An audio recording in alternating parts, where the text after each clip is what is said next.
ආස්වැසුම නවතම තොරතුරු YouTube නාලිකාවට ඔයාලා හැමදෙනාවම සාදරයෙන් පිළිගන්නවා. ඉතින් අද මේ වීඩියෝ එක ඔයාලා ළඟට අරගෙන එන මම සඳුනි. අද වීඩියෝ එකෙන් කතා කරන්න බලාපොරොත්තු වෙන්නේ ලබන මාසයට, ඒ කියන්නේ අප්‍රේල් වලට රජයෙන් සහනාධාර බඩු මල්ලක් ලබා දෙනවාද කියන කාරණය සම්බන්ධවයි.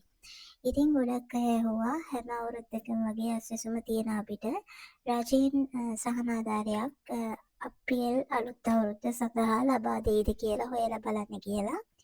ඉතින් අන්න ඒ ගැන හොයලා බැලුවා. ඔයගලන්ට එවැනි සහනාධාරයක් ලබා දෙන බවට තොරතුරු තියෙනවා. ඉතින් ඒක ඔයගලන්ට මුදල් වශයෙන්ද ලබා දෙන්නේ, එහෙම නැත්නම් වවුචර් පත් විදියටද ලබා දෙන්නේ, කොයි විදියකටද සිද්ධ වෙන්නේ කියලා ඒ ගැන තොරතුරු හරියටම තව සතියක් තුළදී ලබා දීම සිද්ධ කරනවා. ඉතින් ඒවට නම් ලිස්ට් තියනවාද, ෆෝම් පුරවන්න තියනවාද, හැම දෙයක් ගැනම අස්වැසුම නවතම තොරතුරු YouTube නාලිකාව මගින් දැනුවත් කිරීම කරනවා. ඉතින් තාම නිල වශයෙන් නිවේදනයක් නැහැ. ඉතින් දැනගන්න ලැබුණු විදිහට තමයි තොරතුරු කිව්වේ. ඉතින් මේ වගේ මොනවම් හෝ වෙනස් වීම් සිද්ධ වෙන්න පුළුවන්. ඉතින් ඒ ගැන අනිවාර්යයෙන්ම වීඩියෝ අරන් ඇවිල්ලා ඔයාලව දැනුවත් කිරීම සිද්ධ කරනවා. ඉතින් channel එකත් එක්ක දිගටම එකතු වෙලා ඉන්න, හරිම තොරතුරු දැනගන්න කියලා මතක් කරනවා.